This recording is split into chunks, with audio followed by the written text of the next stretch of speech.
आज day 11 of working र आज 11 दिन जस्तो देखिरहेको छु। अलिकति लामो भिडियो हुनसक्छ आजको। I am recording few things about election भइरहेछ। यहाँ मान्छेहरू भोट माग्न आएका छन्। स्पेसिफिकली पार्टीको नाम लिन्न, तर माग्न आइरहेछन् भोट।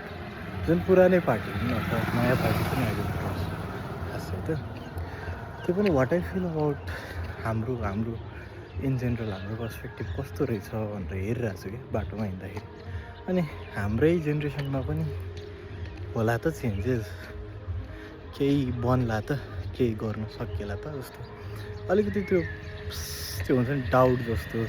अनि do we ever get to be rich, Nepal नै अलिक धनी हुन सक्ला त त्यो।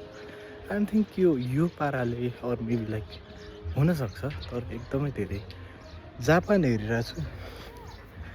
जापानको चाहिँ के छ भन्दाखेरि जापानमा अहिले बुढो मान्छे भएर यङ मान्छेहरू छैन, अनि यङ मान्छे किनिरहेछ क्या बेसिकली जापानले। त्यस्तै गरी अरू देशमा पनि बुढो मान्छेहरू छन्, अनि उनीहरूकोमा चाहिँ काम गर्ने जेनेरेसन छैन कि। वर्किङ क्लास भन्छ नि, जुन चाहिँ अलि एक्टिभ हुन्छ, अलिक हेल्दी हुन्छ, जसले चाहिँ काम गर्न सक्छ, त्यो चाहिँ छैन कि। अनि नेपालको केसमा चाहिँ त्यो जेनेरेसन चाहिँ एकदमै धेरै छ क्या। अनि हामीले त्यो बेचिरहेछौँ क्या अहिले। जति पनि हाम्रो इकोनोमी एकदमै धेरै बुम भइरहेछ अथवा प्रोग्रेसिभ छ नि, त्यो चाहिँ त्यो जेनेरेसनबाट अथवा त्यो ह्युमनलाई बेचेर चाहिँ आएको हो।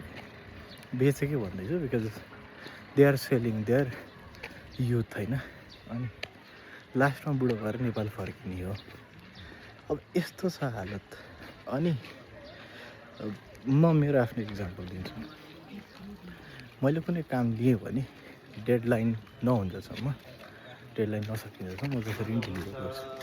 वेदर द्याट बी रातभरि काम गर्ने, दिनभरि काम गर्ने अर एनिथिङ। बिकज फर्स्टमा मैले प्रमिस गरिसकेको हुन्छु एउटा कुराको लागि, त्यो पुरा गर्न इज माई रेस्पोन्सिबिलिटी कि। रात दिन त्यो I don't give a shit, किनकि रिजल्ट मैले जुन भनेको हुन्छु म पुरा गर्छु। पार्टिजहरूको चाहिँ किन त्यस्तो छैन? उनीहरू त कामै गर्छु भनेर आएको होइन। लाइफमा मैले देखेको चाहिँ पार्टिजहरूले त उनीहरूको त देशै बनाउँछ भनेर हो नि त होइन। यत्रो वर्ष 5, 10, 15, 20, 25, 30, 35 होइन, त्यो पनि हेर्दाखेरि पनि उनीहरू त जहिले पावरमै थिए, जहिले पोजिसनमै थिए। अनि मैले लेट्स से एउटा डेडलाइन मिट गरिनँ भने अर्को डेडलाइनमा I try to cover it up के। तर यहाँ त 35 वर्ष भयो क्या होइन, 35-40 वर्ष भयो, एउटा कभरअप छैन, इम्प्रुभमेन्ट नभए होइन छ होइन। बिस्तारै कि जुन प्रमिस गरे हुन्छ नि, जस्तै जुन एउटा दिन्छु भने हुन्छ त्यो चाहिँ दिन नसकेर त्यो अन द वे लाइक भइरहेको कुराले चाहिँ दिइरहेको हुन्छ क्या। अब इकोनोमिक्समै जोड्दाखेरि पनि हाम्रो जेनेरेसनले कमाएर बाहिरबाट पठाइदिरहेछ नि त, अनि त्यही अनुसार इकोनोमी चलिरहेछ। त्यो जेनेरेसन बुढो भएपछि के गर्ने होइन? त्यो त छैन, हाम्रो प्लानै छैन, नेताको प्लान छैन, मन्त्रीको प्लान छैन।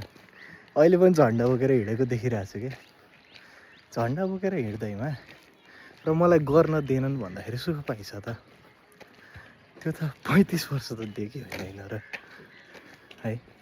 म्युजिकल चेयर खेल्यो पोजिसनमा हुँदाखेरि, त्यो एक लेभलको हुन्छ नि पोजिसनमा हुँदाखेरि चाहिँ गेम खेल्यो मान्छेहरूसँग पुरा त्यो म्यानिपुलेट क्या। अनि अहिले पनि इभन भोट माग्नु गएको देखिरहेको छु। आई सी पिपुल कि लाइक होइन, भोट माग्दाखेरि अब यसलाई मूर्ख बनाउन सकिन्छ होला एटिट्युड क्या। अनि उनीहरू कुरा गर्दाखेरि पनि these people are dumb, let's say anything. अहिले म्यानिपुलेट गर्ने त हो, 5 वर्षसम्म ढुक्कै हो, गइसके पछाडि काम गर्न सकिनँ अथवा दिएनन् भनिदियो। बेस्ट इक्जाम्पल इज विदेशी चलखेल होइन, अहिले चलिरह। अनि मलाई काम गर्न दिएनन् because of blah blah blah blah blah.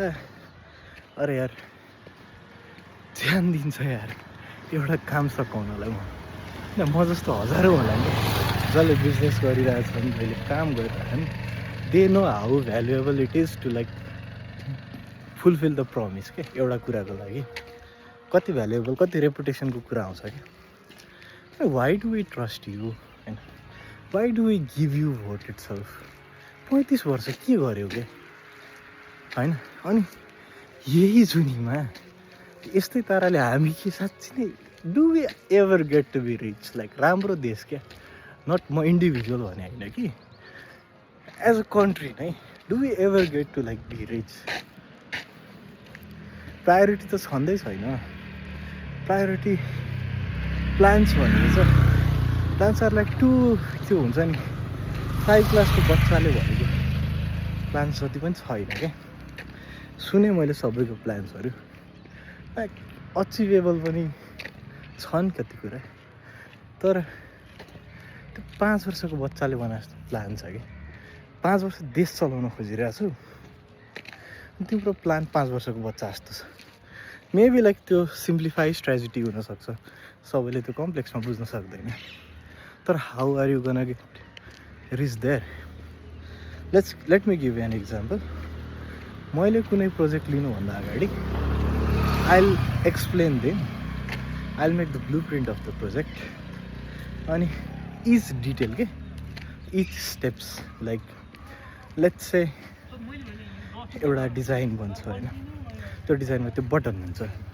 त्यो बटनले कहाँ जान्छ त होइन हाम्रो अब सफ्टवेयर इन्जिनियरिङको फिल्डमा चाहिँ we have to decide those things अब देशको हालतमा चाहिँ they are like I'll do this I'll do that अनि how are you gonna do achieve that होइन कसरी स्टेप वाइज के छ त ब्रेकडाउन डु हेभ एनी अलिकति कङ्क्रिट प्लान छैन this is how people are like showing कि हामी डिफ्रेन्ट छौँ where we are doing something better हामीलाई काम गर्न दिएन बुलशिट